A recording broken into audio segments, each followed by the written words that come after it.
Oke ya, seperti yang kita bahas pada malam hari ini, topik kita adalah mendampingi stres anak di masa pandemi. Nah, kalau kita perhatikan masa pandemi ini ternyata kan cukup lama ya, mulai tahun lalu sampai hingga tahun ini ya kita mengalami masa-masa pandemi ini, dan kita melihat adanya tantangan, misalnya dalam berita atau di bulan September tahun lalu ya, itu ada suatu peristiwa bahwa ada seorang ibu itu membunuh anaknya gitu ya, gara-gara anak ini susah diajarin belajar online. Jadi ini anak umur 8 tahun kelas 1 SD diajarin untuk belajar itu susah banget, sampai mamanya tuh stres dan akhirnya mamanya tuh pukul kepalanya sampai akhirnya beberapa kali dipukul gitu ya, dihajar gitu, dan akhirnya sampai anak ini mati.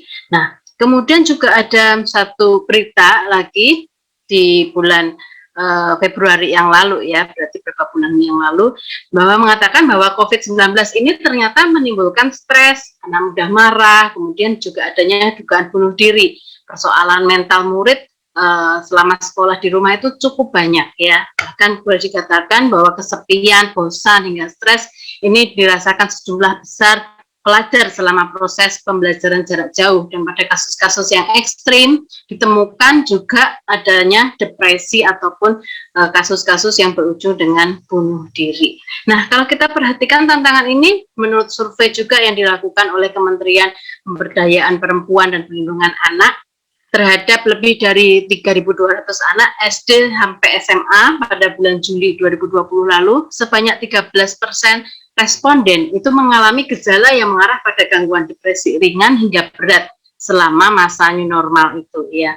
Nah, kemudian juga data yang diambil dengan survei anak-anak di 34 provinsi juga menunjukkan bahwa adanya anak-anak mengalami gangguan depresi. Memang presentasi anak perempuan jauh lebih tinggi dibandingkan dengan presentasi anak laki-laki. Dan gejala emosi yang paling banyak dirasakan responden adalah sedih dan mudah marah. Kemudian 93% menunjukkan gejala depresi pada rentang 14 sampai 18 tahun. Berarti anak SMP SMA ya. Nah, ini memang ada ciri khas khusus remaja. Ada fase-fase dia bergumul dengan kehidupannya, mulai mencari jati dirinya, bahkan dia mulai gelisah begitu ya dengan perjalanan kehidupannya. Dan pada waktu itu juga perkembangan otak bagian emosi memang lebih dahulu dibandingkan perkembangan otak di bagian depan, di frontal lobe, sehingga memang gejolak emosi itu cukup sering terjadi di kalangan anak remaja. Kemudian 7% di rentang usia 10 sampai 13 tahun, berarti masa-masa pra remaja. Nah, jika kita melihat fenomena ini ya, kita perlu menyadari bahwa kondisi ini mungkin bisa terjadi juga dekat dengan kita. Oleh karena itu kita perlu memahami bagaimana mendampingi stres anak pada waktu masa pandemi ini. Jadi sebelum saya membahas lebih lanjut, saya memberikan outline-nya apa sih yang akan menjadi topik bahasan kita pada hari ini ya. Yang pertama yaitu berkaitan dengan efek pandemi ini pada keluarga ya. Kemudian juga mengenali dan mengatasi stres diri sendiri. Mengapa begitu? Karena orang tua pun juga mengalami stres ketika masa pandemi ini berlangsung. Sehingga kita perlu menolong diri kita sebelum kita menolong stres anak-anak kita. Kemudian mengenali stres anak dan bagaimana mendampingi stres anak pada masa pandemi ini. Nah, bagian yang pertama, kita perlu menyadari apa aja sih efek masa pandemi ini bagi keluarga. Kalau kita lihat sebenarnya efeknya itu ada dua macam, ada positif dan ada negatif ya. Nah, yang positif apa? Memang problem finansial muncul ya, ada berkurangnya penghasilan, tetapi di pihak lain ada juga orang yang menemukan penghasilan yang baru. Misalnya apa tuh jualan hand sanitizer, jualan sabun cuci tangan ya, itu juga banyak. Kemudian penjualan melalui online itu juga mengalami peningkatan pada masa-masa ini. Nah, dari problem ini, entah berkurangnya penghasilan atau adanya munculnya penghasilan baru begitu ya, tambahan penghasilan yang baru, jika bisa membentuk pola baru yang sehat, misalnya anak-anak jadi lebih berhemat gitu ya, relasi orang tua dan anak juga lebih dekat karena lebih sering di rumah begitu ya, berinteraksi satu sama lain. Nah, ini akan menjadi sesuatu hal yang positif. Kalau dulu misalnya papa pekerjaan di luar kota atau pekerjaan yang sering kali meninggalkan rumah begitu ya, karena ada pandemi ini mau nggak mau bekerja dari rumah sehingga interaksi ketemunya juga lebih sering seperti itu. Nah, kalau ini bisa berlangsung dengan positif, maka akan membentuk suatu kebiasaan baru yang lebih positif juga. Ya, misalnya menjaga kebersihan, makan di rumah saja, saling mendukung, saling membantu dalam pekerjaan rumah tangga dan lain-lain. Namun, ada juga efek negatifnya. Ketika problem finansial tadi itu ternyata membuat problem yang lain, yaitu munculnya problem relasi. Jadi karena berkurangnya penghasilan, kemudian orang tua saling menyalahkan, ya anak juga menuntut, banyak rewel gitu ya. Nah itu akhirnya menimbulkan problem relasi yang akan membawa sesuatu yang negatif. Sehingga muncullah konflik, muncullah perbedaan tuntutan dan kebutuhan. Nah ini akan membuat efek dari problem negatif itu semakin besar sehingga akhirnya muncul problem emosi. Orang tua mudah stres, anak juga stres, marah-marah dan lain-lain. Nah, inilah yang terjadi dalam masa pandemi ini. Kalau kita lihat memang secara global orang nggak bisa pergi kemana-mana itu juga menimbulkan stres ya, dan pukulan ekonomi di tahun yang lalu kayak kalau tahun sekarang mungkin sudah agak mulai stabil untuk ekonomi, tapi beberapa kuartal yang lalu itu terjadi pukulan yang luar biasa sehingga kadang juga menghancurkan perekonomian beberapa keluarga yang terdampak pandemi. Demikian juga data dari Perhimpunan Dokter Spesialis Kejiwaan ya, Dokter Jiwa Indonesia. Dalam 5 bulan pandemi di Indonesia, berarti ini kira-kira dia mengambil data sekitar bulan Juli, ya, ditemukan dari 4.010 orang yang swab periksa, jadi yang ngisi kuesioner begitu ya. Nah, mereka tuh menjawab kuesioner ini, ditemukan 65% itu mereka mengalami kecemasan. Kemudian 62% mengalami depresi, dan ada 75% mengalami trauma. Dan masalah psikologis terbanyak ditemukan dalam kelompok usia 17 sampai 29 tahun. Jadi anak-anak SMA gitu ya, sampai anak-anak orang yang kerja produktif dan lansia ya di atas 60 tahun. Nah, itu banyak gejala-gejala yang ditemukan di situ. Kemudian juga untuk trauma psikologis yang berkaitan dengan COVID-19 itu ditemukan adanya 2 kelompok besar ya traumanya, yaitu merasa berjarak dan terpisah dari orang lain, dan yang kedua merasa waspada. Jadi misalnya ada teman yang bersin langsung hati-hati gitu ya, takut kalau jangan-jangan dia kena COVID begitu kan ya.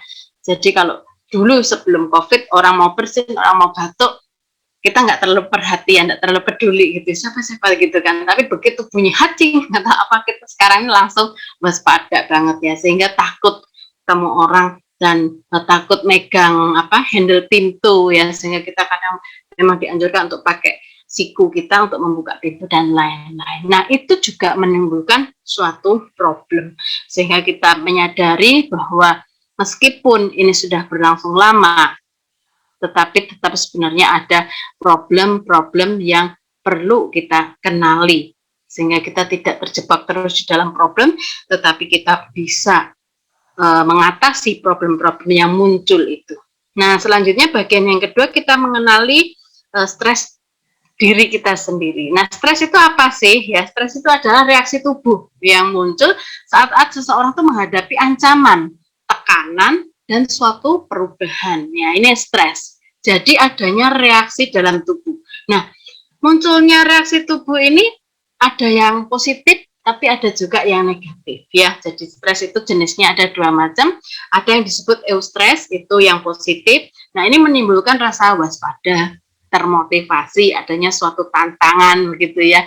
Kalau kita nggak ada stres sama sekali juga rasanya hidup kurang menantang begitu ya, kurang bisa membuat kita maju begitu. Nah, eustress ini yang membuat kita termotivasi. Misalnya teman-teman yang kuliah nih mau ujian gitu ya, mau ngerjain tugas atau apa, nah stres pasti. Tapi dengan stres ini akan memotivasi kita untuk mengerjakan, untuk menyelesaikan tugas itu. Nah, seperti itu ya. Nah, tapi ada juga kalau level stres itu terlalu tinggi, akhirnya akan menjadi toxic stress atau distress yang negatif, yang membuat akhirnya tidak berdaya, problem itu tidak bisa diatasi, problem itu berlarut-larut dan akhirnya membuat tekanan itu begitu dalam. Lalu apa tanda-tandanya stres? Seperti tadi dikatakan, stres itu adalah reaksi tubuh terhadap suatu perubahan. Sehingga stres itu memang tanda-tandanya juga ada secara fisik.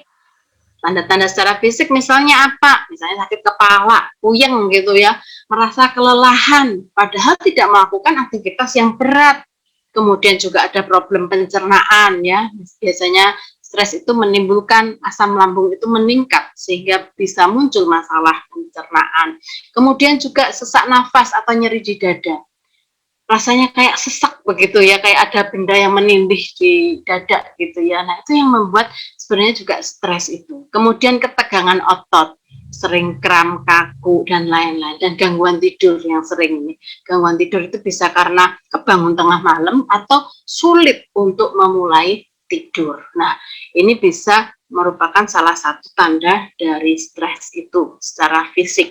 Kemudian secara mood dan kognitif juga ada tanda-tandanya, yaitu cemas, gelisah gitu ya. Kadang apa tuh galau-galau sendiri, khawatir berlebih, ketakutan akan masa depan, kekhawatiran itu jauh lebih besar dari kondisi yang sebenarnya. Kemudian juga konsentrasi terganggu, tidak bisa fokus begitu. Kemudian mudah marah, mudah kesal, mudah tersinggung, depresi, putus asa, pesimis ya, merasa nggak bisa, udahlah biarin aja deh, memang aku nggak bisa kok. Nah, seperti itu. Nah, itu yang terjadi ya. Nah, orang dewasa pun juga mengalami hal-hal seperti ini ya. Kemudian juga di dalam perilaku juga nampak tanda-tanda stres itu, misalnya perubahan pola makan. Entah nggak suka makan, nggak selera makan, atau makan berlebihan gitu ya. Kemudian juga marah-marah, menarik diri, malas gerak gitu ya, mager istilahnya. Atau juga perilaku misalnya suka gigit-gigit kuku. Biasanya ketika cemas bisa seseorang itu meredakan kecemasan dengan gigit-gigit kuku. Atau ada gerakan-gerakan yang lain ya. Misalnya kaki yang bergoyang-goyang tanpa bisa dikendalikan gitu ya. Jadi itu otomatis seperti itu. Nah, itu bisa terjadi, yaitu tanda-tanda dari stres itu sendiri. Nah, lalu dampak stresnya itu apa kalau secara biologis? Nah, itu sebenarnya ketika kita stres, ada hormon stres yang namanya kortisol itu yang apa tuh menghasilkan gitu, yang dihasilkan dan akhirnya berdampak ya, misalnya melemahkan sistem imun tubuh, bisa menyebabkan sakit jantung, tekanan darah tinggi, gula darah meningkat gitu ya, problem di pencernaan, problem di saraf, kecemasan, sakit kepala, dan lain-lain. Jadi ini berkaitan secara biologis itu juga ada secara hormonalnya. Nah, sekarang kita coba melihat bagaimana kita mengatasi stres diri di masa pandemi ini ya. Nah, yang pertama kita perlu menerima kenyataan. Kenapa kok perlu menerima kenyataan? Hal ini merupakan sesuatu yang penting. Ketika kita tidak bisa menerima kenyataan, pikiran kita itu akan berpikir seandainya, andai saja, jikalau. Nah, itu akan terus membuat rasa kecewa itu makin berlipat-lipat ya dalam diri kita. Itu yang akan membuat makin galau, akhirnya overthinking seperti itu. Sehingga menerima kenyataan itu sesuatu hal yang penting. Kita tidak bisa mengubah situasi di sekitar kita. Apalagi misalnya menyalahkan orang di Wuhan itu gara-gara makannya nggak benar, atau menyalahkan macam-macam lah ya. Nah, itu akan membuat kita tuh makin stres dan kita makin tidak berdaya. Nah, yang kedua, kita juga perlu seleksi informasi. Jadi kita perlu membatasi informasi yang membuat kita stres. Di awal-awal pandemi, kadang kita ikut memantau ya, dari datanya COVID tuh hari ini berapa yang ada kasus baru, berapa yang sembuh, berapa yang meninggal. Mungkin kita mengikuti berita itu. Tapi terus mengikuti lama-lama kita jadi stres begitu. Sehingga kita perlu membatasi informasi yang membuat kita stres.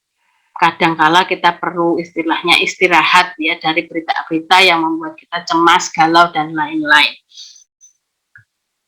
Kemudian yang ketiga, kita perlu beradaptasi.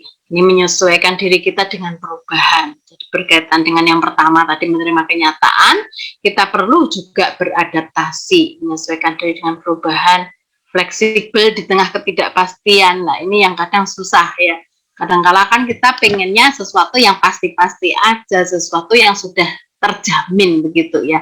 Tapi situasi saat ini membuat kita harus belajar untuk fleksibel di tengah ketidakpastian, karena itu yang terjadi. Kita nggak pernah tahu gitu ya, misalnya kasus-kasus yang terjadi seperti kemarin tuh, awal bulan kemarin tiba-tiba ada badai gitu kan ya, terus gempa bumi, itu kan sesuatu yang nggak terduga. Alam yang bertindak seperti itu ya, mekanisme alam yang terjadi seperti itu. Mungkin ada peringatan bencana, tapi kadangkala kita kan agak terlambat ya dalam meresponinya, sehingga memang bisa terjadi seperti itu. Kemudian juga kita harus tetap produktif di tengah-tengah pandemi ini. Jangan kita membiarkan diri kita terjebak di dalam ketidakberdayaan dan hanya menunggu nanti kalau sudah selesai aku akan begini. Jangan. Kita tetap produktif meskipun kondisinya saat ini masih dalam situasi pandemi. Jadi tetap fleksibel, tetap produktif di tengah-tengah situasi yang mungkin tidak ideal buat kita. Kemudian yang berikutnya kita perlu relaksasi. Nah, relaksasi ini sebenarnya untuk menurunkan kecemasan kita. Dengan relaksasi ini stres tadi itu ya bisa lebih turun dan tubuh kita juga bisa lebih nggak tegang begitu ya, kan tadi stres membuat otot juga kaku. Nah, sehingga kita perlu untuk berelaksasi untuk meredakan kecemasan dan ketegangan dalam tubuh kita. Ya, ini nanti juga ada mindfulness. Mindfulness itu apa? Mindfulness itu kita hadir dalam tubuh kita dan pikiran kita. Ya, jadi pikirannya nggak lari kemana-mana. Jadi perlu dikatakan mindfulness adalah tindakan yang secara sadar berusaha untuk memfokuskan pikiran pada hal yang ada saat ini tanpa mengomentari atau menghakimi dan tanpa menjadi terikat dengan situasi atau waktu saat ini. Jadi misalnya saat ini kita bisa menggunakan 5 indera ya, five senses ini. Misalnya apa yang kita lihat, oh laptop, oh ada pulpen warna biru, tanpa berkomentar. Kemudian apa yang kita dengar misalnya, oh ada suara apa tuh sanyo ya, ini di rumah saya kan pakai sanyo, sanyo lagi bunyi, oh ada suara mesin ya, ada suara ini. Nah itu kita benar-benar hadir secara fisik dan secara jiwa kita ya, jadi tidak melayang kemana-mana. Nah, mindfulness ini yang akan membuat kita tuh mendarat kembali dalam realita. Kita tidak hidup di dalam seandainya, kita tidak hidup di dalam bayangan-bayangan kita ya, ataupun ketakutan kita, tetapi kita hidup benar-benar here and now ya. Kita benar-benar mindful, apa tuh, benar-benar fokus pada apa yang kita hadapi. Nah, itu yang akan membuat kita bisa lebih baik. Misalnya kita mandi ini ya, mandi kita rasakan pancuran airnya itu kalau pakai shower ya, itu juga akan membuat kita bisa lebih tenang. Jadi nggak asal pokoknya cepet atau makan kita pokoknya nggak ngecap gitu ya, pokoknya kunyah telan. Nah itu kita nggak mindfulness, kita nggak menikmatin ya, kita nggak hadir. Tangannya nyendok makanan, mulutnya ngunyah, tapi pikirannya di tempat yang lain. Nah, itu nggak mindfulness ya. Kita coba belajar untuk mindfulness dalam kondisi apapun, sehingga kita bisa menikmati hidup kita itu dengan lebih baik, lebih rileks begitu. Oke, kemudian bagian yang ketiga, kita akan mengenali stres pada anak ya. Apa saja sih sumber stres anak di masa pandemi? Tadi Kenneth juga sempat nyebut ya, tugasnya banyak gitu-gitu ya. Nah, itu memang jadi salah satu sumber stres. Karena perubahan situasi hidup.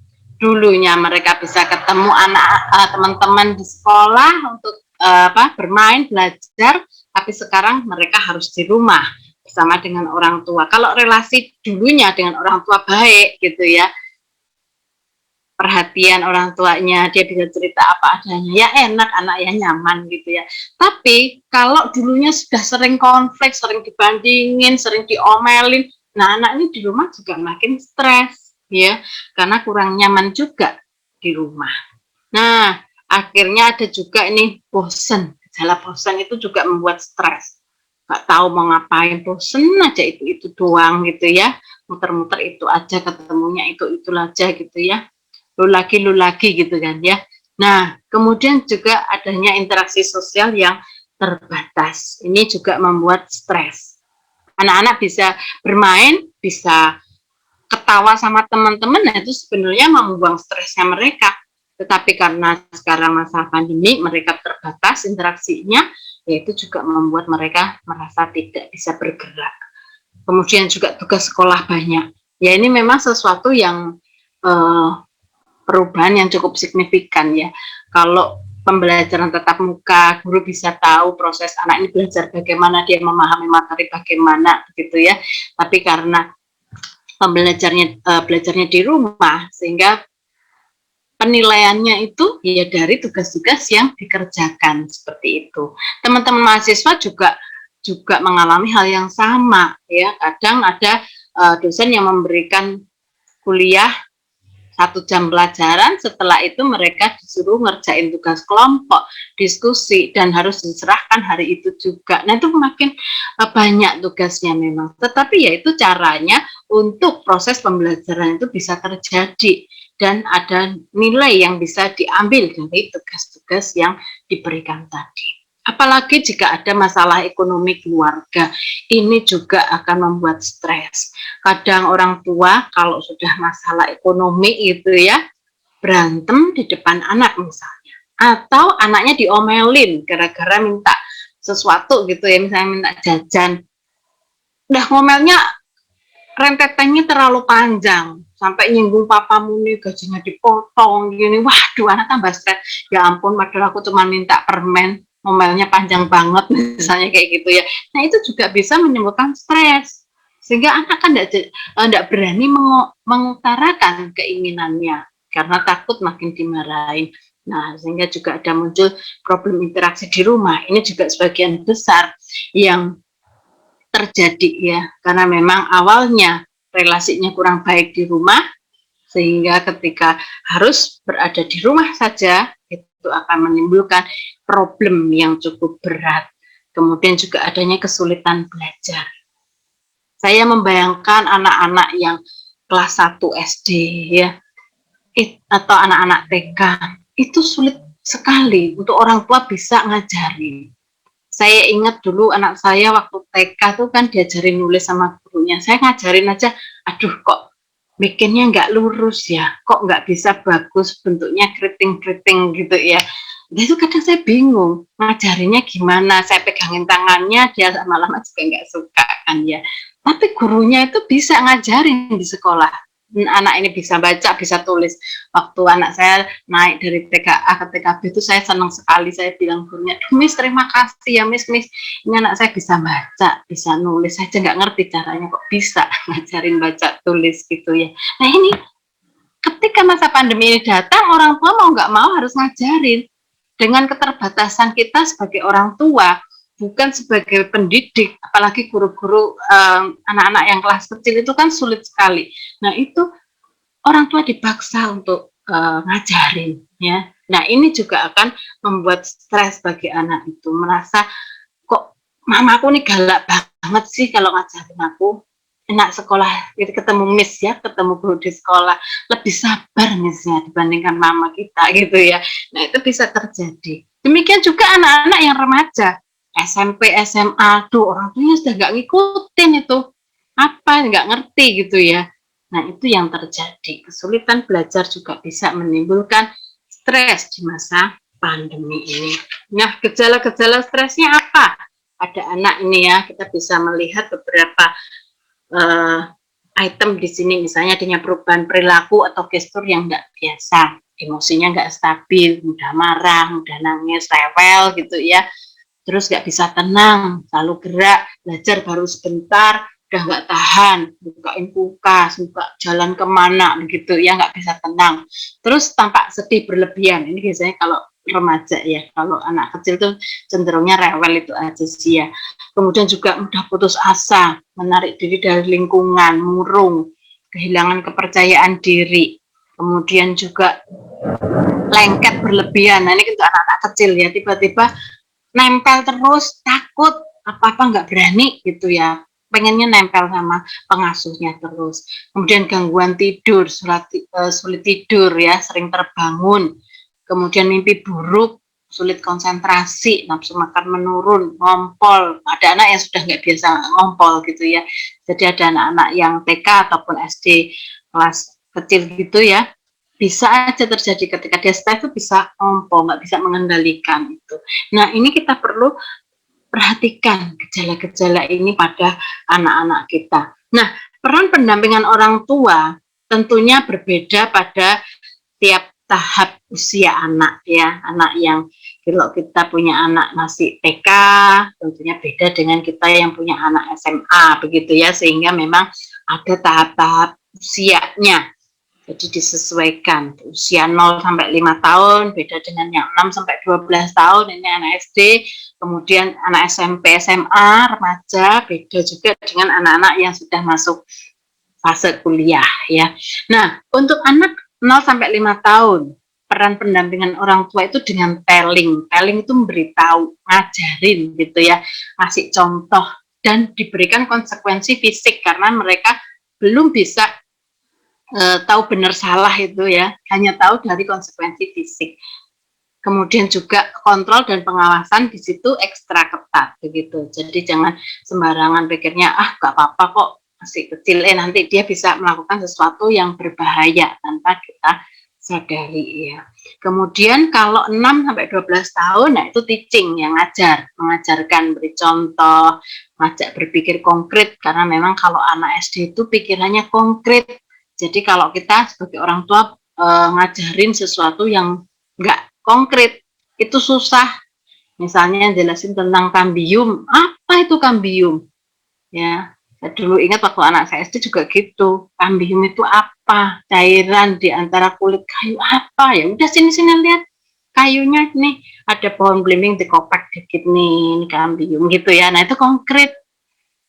Kalau nggak diberikan contoh konkret, itu membuat mereka tuh sulit ya, sehingga perlu ada sesuatu yang konkret, entah gambar atau bendanya itu sendiri. Sehingga kadang kalau di pembelajaran jarak jauh kadang disuruh buat percobaan gitu ya. Nah, itu tujuannya apa? Supaya anak tahu secara konkret, dan perlu orang tua itu menjawab berbagai pertanyaan. Kadang anak itu kan kalau tanya nggak berhenti-berhenti ya. Kadang anak TK juga gitu, mulai TK tuh sudah mulai tanya terus. Nah, kalau kita jawabnya, nggak tahu lah, mama nggak ngerti. Nah, itu dia akan membuat dia nggak mau nanya lagi. Membuat dia jadi takut diomelin, udahlah diem-diem aja daripada diomelin gitu kan. Nah, tapi kalau kita menjawab, nah anak itu akan terus bertanya, kadang bertanya lagi dengan pertanyaan yang sama. Nah, jika bertanya lagi dengan pertanyaan yang sama, kita cukup menjawab, kalau menurut kamu apa? Tadi mama udah jelasin kan, sekarang gantian kamu jelasin. Nah, kayak gitu. Atau misalnya kalau kita mentok nggak tahu jawabannya, kita perlu jawab secara jujur. Waduh, yang ini mama nggak tahu, mama tanya Google dulu ya, mama cari informasi dulu, nanti mama ceritain ke kamu. Nah, kita perlu belajar seperti itu, sehingga anak-anak kita itu mempunyai rasa ingin tahu, ingin belajar dengan lebih baik, sehingga tidak hanya menerima gitu ya, tapi dia punya antusiasme untuk belajar. Kemudian juga melatih tanggung jawab, ini pun bertahap ya. Biasanya kalau anak kelas 1, kelas 2 kita masih ngecekin belajarnya apa gitu ya, dari gurunya itu dikasih modulnya apa aja. Nah, kita ngecekin, kita wajib mendampingi. Ketika anak sudah kelas 3, kelas 4 mungkin agak kontrolnya jangan terlalu kencang gitu ya, biar latih dia untuk tanggung jawab, latih dia untuk tahu mana yang harus dikerjakan. Kelas 5, kelas 6 dia sudah bisa bertanggung jawab ya. Kalau ada kesulitan dia boleh tanya ke orang tua. Nah, tapi jangan sudah kelas 6 masih terus diingeti, masih terus kayak diperlakukan kayak anak kelas 1 ya, jangan. Nanti dia nggak bisa mandiri. Nah, kemudian anak 13 sampai 17 tahun itu fasenya participating ya. Jadi dia diajak untuk berpartisipasi gitu ya. Jadi ini melibatkan anak dalam pembelajaran dan anak sudah mulai memahami konsep yang abstrak. Ya, jadi kalau remaja sudah memahami konsep yang abstrak dan pada fase ini juga ada pembentukan jati diri dan pemilihan karir masa depan. Ini sangat butuh arahan orang tua, butuh orang tua itu membuka wawasan anak-anak sehingga dia tahu dia tuh sukanya apa, dia pengen jadi apa, dia ingin mengembangkan apa, ya. Jangan biarin masih lama aja loh, masih SMP nanti aja dah kalau SMA. Nanti akan terjadi juga SMA dia juga nggak tahu mau ngapain. Bahkan sampai kelas 3, ya sudahlah nanti lihat-lihat aja nanti diterimanya di mana, nah seperti itu. Nah itu bahaya saudara ya. Kalau kita bisa mempersiapkan karir anak kita sejak dia remaja, jadi SMP itu mulai disuruh nyoba, dia sukanya apa sih, pelajaran apa dia sukain, tekunin. Ditambah misalnya aktivitas-aktivitas pendukung. Nah, itu akan membuat dia jauh lebih matang dalam pemilihan karir di masa depan.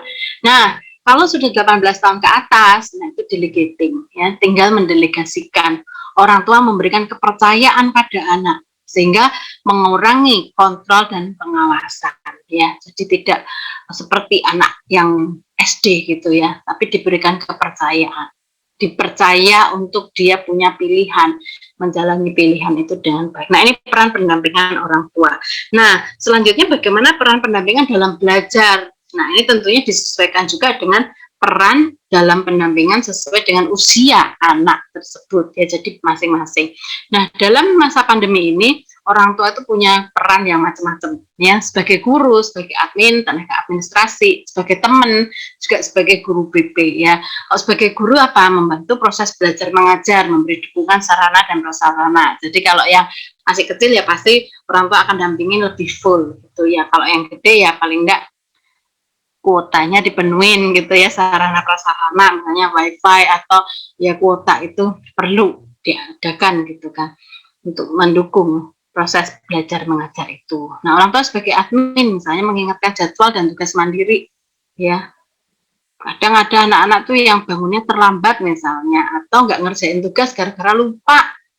Nah, ini orang tua juga perlu bantuin lah ya, kontrol gitu pengaturan berkas-berkas, apalagi untuk anak-anak yang lebih kecil, yang SD gitu ya, ini perlu dibantu untuk dia bisa mengkelompokkan berkas-berkasnya, filingnya itu dengan baik, sehingga ketika nyerahin file ke guru atau kadang ada yang datang ke sekolah ngambil tugas terus nanti dibalikin dalam 1 minggu gitu, tapi ada juga yang lewat online semua ya, itu perlu diawasin istilahnya gitu ya. Nah, orang tua sebagai teman, nah kalau anak SD ya orang tuanya nemenin main ya, mainnya ya mungkin mainan anak-anak ya, atau misalnya kalau anak perempuan suka masak-masakan, main boneka, kalau laki misalnya main kelereng atau apa ya, kadang perlu diajak main seperti itu, main game misalnya, ada waktunya gitu kan ya. Dan juga menemani belajar dan siap diajak diskusi oleh anak. Kalau anak remaja, orang tuanya juga perlu jadi teman ngobrol. Kadang ngomongin, masih ini gini, masih ini gini. Nggak penting banget ya, buat orang tua tuh nggak penting misalnya. Tapi bagi anak itu penting. Dan kita sebagai orang tua perlu menjadi teman, sehingga mendengarkan dia, mendengarkan kesulitan dia, mendengarkan ceritanya dia, cerita tentang teman-temannya, ini macam-macam. Itu kita sebagai orang tua juga sebagai temannya gitu ya. Dan juga orang tua sebagai guru BP ya, ini mendengarkan curhatnya anak, menerima dan memahami perasaan anak, juga memberikan dukungan secara emosional. Nah, selanjutnya kita bagaimana mendampingi stres anak. Nah, ini ada dua kelompok juga. Yang pertama tindakan pencegahan, yang kedua tindakan pemulihan. Seperti COVID juga gitu kan ya. Untuk pencegahan COVID harus pakai masker, jaga jarak, disinfektan, pola hidup sehat, cuci tangan, aktivitas dari rumah gitu kan ya. Nah, dalam untuk pencegahan anak supaya tidak stres juga ada gitu kan ya. Jadi beberapa tindakan ini bisa mencegah anak-anak itu supaya tidak stres ya, misalnya memberi anak perhatian lebih selama masa pandemi ya, jadi lebih banyak diajak bicara, ditanyain ya, macam-macam, kita boleh tanya apa aja pada anak kita ya, kamu gimana PR-nya, udah selesai belum, ada kesulitan enggak, mana yang sulit, nah, mana yang mama bisa bantu, nah kayak gitu ya, diajak bicara, kemudian dengarkan keluhan dan pendapatnya. Nah, ini anak belajar untuk bisa mengeluarkan pendapat. Nah, ini jadi kita jangan terlalu otoriter ya terhadap anak. Kalau kita otoriter, anak akan mendam, akan merepress perasaannya, keluhannya, pendapatnya, tidak berani ngomong dia. Itu akan membuat anak itu akhirnya stres sendiri karena menyimpan perasaan-perasaan dan ketidakpuasan itu di dalam dirinya. Tapi kalau kita nanya, bagi orang tua nanyain gitu ya, nah dia akan bisa ngomong. Nah, ketika dia ngomong, kita jangan langsung marahin dia juga. Kadang-kala anak itu kan memberikan koreksi juga sama orang tua ya. Kalau kita merasa, oh iya, aku keliru nih ternyata, anakku nggak bisa diginiin, nah orang tua akan merubah sikapnya seperti itu ya. Kemudian juga libatkan anak dalam diskusi menyusun agenda selama pandemi. Jadi ini misalnya agenda belajar, ada juga misalnya kita perlu waktu rileks ya, entah itu misalnya nonton bareng di rumah ya, atau misalnya cuci piring bersama ya, atau siram bunga. Nah, atau hal-hal yang aktivitas fisik yang bisa dilakukan di rumah itu dibicarakan juga ya. Kemudian juga mendampingi anak dalam bermain, kemudian belajar ya. Beri kesempatan anak itu time out. Jadi jangan di press terus gitu ya, harus belajar terus, ini kerjaanmu masih banyak ini, harus kerjain, ayo ntar nih minggu depan ada lagi tugasnya. Nah, jangan terlalu kita mendorong anak seperti itu. Berikan dia apa tuh break ya, atau time out yang sesuai untuk dia istirahat sejenak. Misalnya di depan laptop kan juga apa tuh namanya, capek ya matanya ya, biarkan dia untuk melakukan aktivitas yang lain sejenak seperti itu.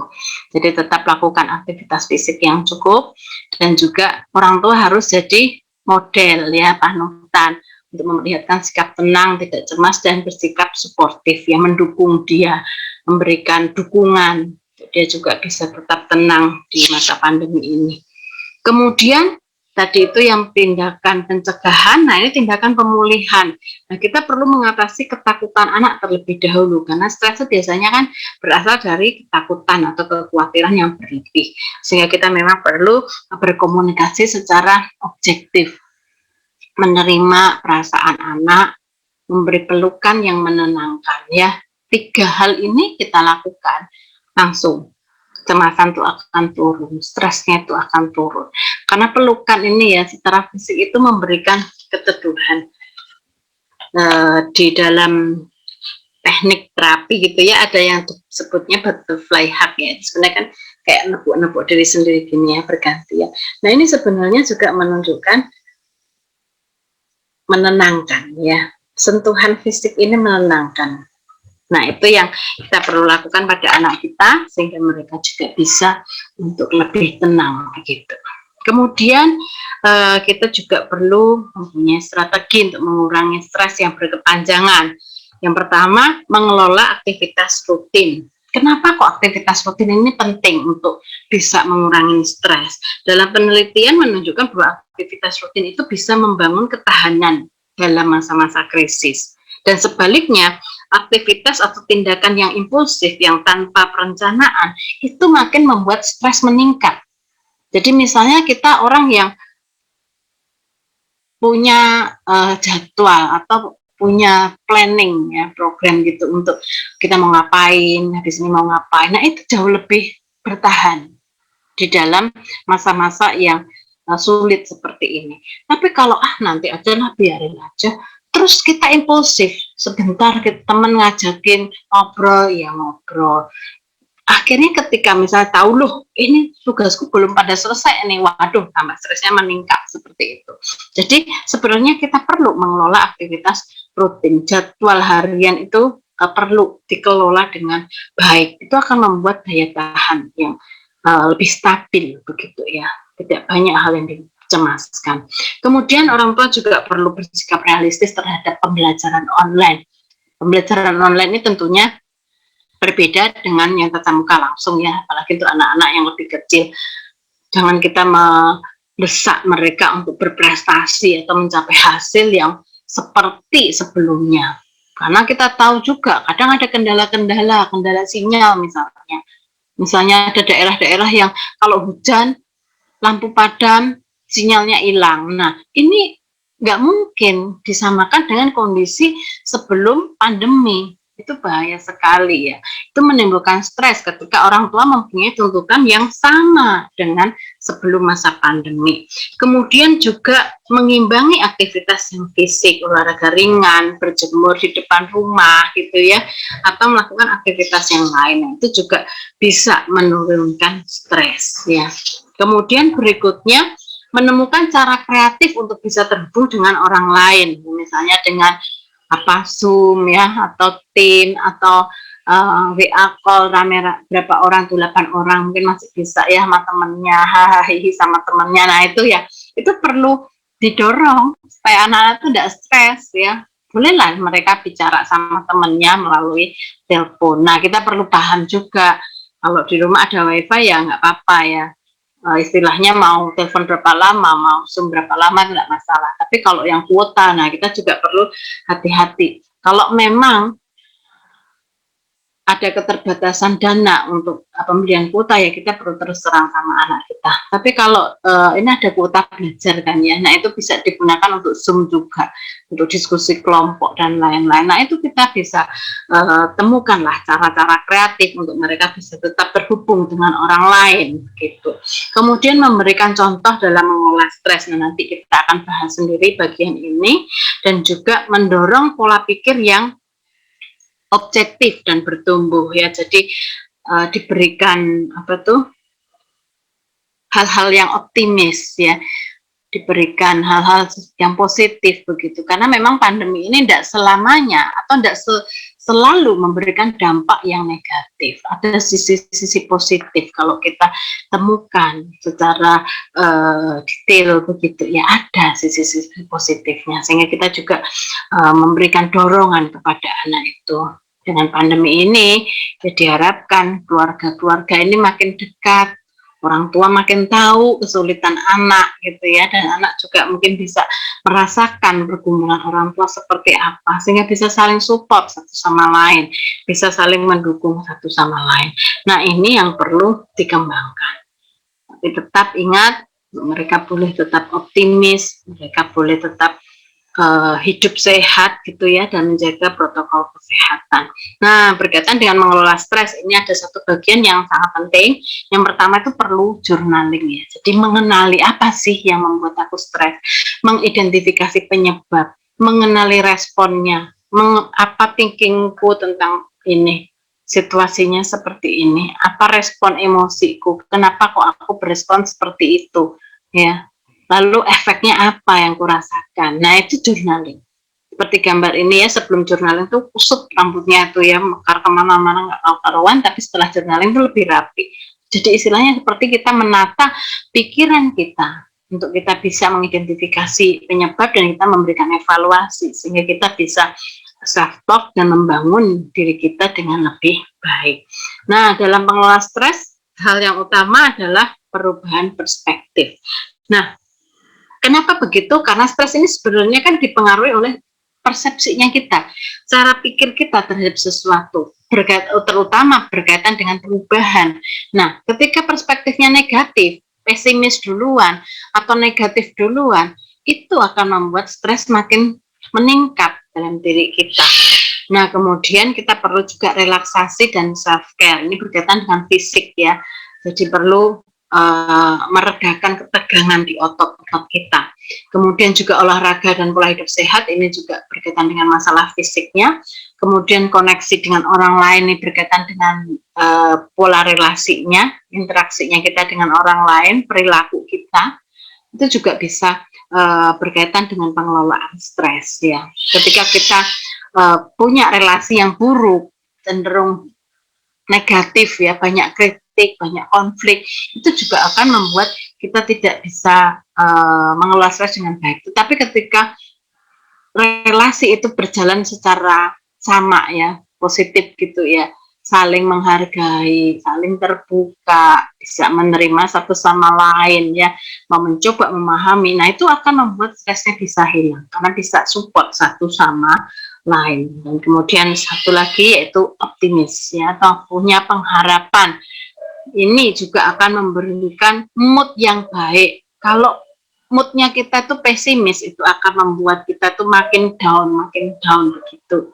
Tapi kalau optimis itu membuat kita punya pengharapan, pengen maju, bisa melalui masa yang berat ini dengan kekuatan yang disediakan oleh Tuhan sendiri ya, karena kita punya optimisme, punya pengharapan. Nah, selanjutnya saya kasih contoh nih persepsi ya, karena tadi persepsi itu kan yang seringkali buat stres ya. Nah, ini ada contoh persepsi yang tidak sehat, misalnya all or nothing thinking. Kalau enggak ini ya berarti salah gitu ya. Misalnya nggak bisa ngerjain matematika satu soal, dia merasa aku gak bisa matematika, aku memang bodoh matematika. Nah seperti itu, padahal kan belum tentu babnya apa, tipe soalnya seperti apa, itu kan berbeda ya, sehingga tidak bisa disamakan. Pokoknya matematika aku nggak bisa, kalau aku nggak bisa ngerjain berarti aku nih bodoh begitu ya. Nah itu, jadi pikirannya itu kalau nggak hitam ya putih, nggak ada abu-abu. Padahal di hidup ini kan banyak sekali area abu-abunya ya. Misalnya gurunya negor dia, oh dia langsung mikir, oh, gurunya negor sama aku berarti nggak sayang sama aku. Dia beda lah, aku memang salah terus. Nah seperti itu. Kemudian model yang kedua yaitu emotional reasoning ya. Jadi ini subjektif ya, pemikirannya dia sendiri bisa dianggap sebagai suatu kebenaran seperti itu. Kalau dia nggak suka sama orang ya dia akan memakai itu sebagai kebenaran. Kemudian labeling, nah ini memberikan label, misalnya oh, aku ini bodoh, aku ini nggak berguna. Nah itu labelingnya, itu juga akan membuat penilaian kita terhadap diri kita sendiri itu jadi negatif. Kemudian juga ada disqualifying the positif. Jadi ini mengurangi hal-hal yang positif. Jadi kalau dikatakan oh nilainya bagus nih, dia merasa enggak kok ini jelek. Ya. Karena apa? Dia selalu mendapatkan kritikan. Dia selalu hidup di dalam dibanding-bandingkan. Dia merasa dirinya jelek sehingga akhirnya terbiasa pola itu muncul dalam pikirannya, sehingga akan muncul ini disqualifying the positive. Jadi dia hanya menerima yang negatif-negatif aja. Padahal sebenarnya ada loh yang positif dalam dirinya, tapi dia nggak memahami itu, seolah-olah ditutup oleh hal-hal negatif yang sudah mendominasi pemikirannya. Kemudian juga overgeneralizing, ini berarti dia mengambil kesimpulan dari satu peristiwa. Ya, ini juga bahaya karena ini bisa membuat orang salah persepsi gitu ya, padahal belum tentu seperti itu. Kemudian perasaan harus ya, so dan must gitu ya. Jadi ini cenderung punya target yang sempurna bahkan ya. Kalau dia nggak melakukan itu, maka dia akan merasa sebagai orang yang gagal. Jadi ini bahaya juga, cenderung perfeksionis, itu membuat kecemasan juga makin tinggi. Kita fokus pada target yang nggak realistis bahkan gitu ya. Nah itu yang membuat kita makin stres sendiri. Kemudian juga membesar-besarkan, lebay gitu ya. Tapi juga ada yang terlalu mengecilkan. Nah ini juga perspektif yang keliru ya, yang nggak sehat. Kemudian juga personalizing, ini cenderung menyalahkan diri sendiri ya, atau cenderungnya menyalahkan orang lain juga gitu ya. Jadi ini saling nyalain gitu sih. Nah ini yang perlu diperhatikan belum tentu apa yang kita pikirkan itu realita yang sesungguhnya, sehingga kita perlu menguji pemikiran kita, menguji persepsi kita. Ketika persepsi semakin objektif, biasanya tingkat stres juga semakin rendah gitu. Nah, ini bagian lain contoh relaksasi ya. Relaksasi tadi ini banyak sekali kita bisa relaksasi, mau dengar musik, mau membuat kue, ya, mau melakukan apa tuh buat keterampilan itu ya, itu juga bisa membuat orang lebih rileks. Kemudian aromaterapi juga menstimulir apa itu bau-bau yang menenangkan gitu ya, itu juga akan menstimulus otak jadi lebih tenang. Kemudian juga berbagai benda juga bisa membuat kita tenang, misalnya membelai kucing ya, atau jeruk ya, atau apa tuh lilin, itu juga bisa, itu bisa menenangkan, banyak sekali bisa kita lakukan. Kemudian juga ada pijitan. Nah, ini pijitan apa ini namanya, teknik ya, shiatsu ini untuk meredakan kecemasan ya. Di sini kemudian ada yang begini juga, ditahan 8 hitungan, nah kemudian diredakan. Itu akan ada aliran darah yang cukup kuat di dalam tangan ini ya, akan berasa hangat. Nah, itu membuat peredaran darah lebih lancar ya. Nah, ada berbagai macam tekniknya. Kemudian untuk anak-anak, nah ini misalnya teknik untuk pernafasan, di breathing ya. Kita ngajarinya hirup yang dalam seperti mencium bunga, gitu ya. Terus ditiup, keluarkan lewat mulut seperti niup apa itu mainan kitiran itu ya, gitu ya. Nah, ini membuat anak juga bisa lebih rileks ya. Tarik lewat mulut, tahan, hembuskan lewat tarik lewat hidung, tahan, hembuskan lewat mulut, seperti itu. Kemudian juga main play-doh, itu juga membuat tangan ini juga bisa lebih rileks, dan ini juga akan mempengaruhi seluruh peredaran darah kita. Kemudian juga ini tadi yang butterfly hug yang agak tadi ya, nah itu bisa juga untuk meredakan, dan meditasi ya, menenangkan pikiran, misalnya dengan latihan musik dan lain-lain. Nah, itu sebenarnya ada di channel saya, di Selalu Ada Harapan. Kalau mau lihat bisa, ada berbagai macam teknik relaksasi, juga ada psikoedukasi yang ada di dalam channel itu yang bisa dipelajari ya. Nah, sebagai penutup, kita perlu punya sikap yang sehati bersama keluarga untuk melalui masa pandemi ini. Kita lindungin keluarga kita dari COVID, kita lindungin juga kesehatan jiwa mereka. Orang tua punya peran ganda dalam mendampingi anak-anak melalui masa pandemi ini. Ingat, dalam keluarga kita harus memperhatikan langkah yang paling lemah. Kalau kita punya anak yang paling kecil, misalnya masih TK gitu ya, kita harus perhatikan langkahnya dia. Jangan sampai kita terlalu kencang begitu ya langkahnya, sedangkan ini anak belum bisa ngikutin. Jadi ingat, langkah anak yang paling lemah itu harus kita pertimbangkan, sehingga langkah dalam keluarga ini bisa seiring bersama gitu. Kemudian selalu ingat, jaga kesehatan fisik, jaga kesehatan mental, dan patuhi protokol kesehatan ya. Terima kasih sudah bisa mendengarkan, mengikuti sesi ini, dan boleh mampir ya di channel saya, Selalu Ada Harapan. Oke, sampai di sini dulu untuk materinya, saya akan stop share-nya. Selanjutnya akan masuk di dalam sesi penyampaian.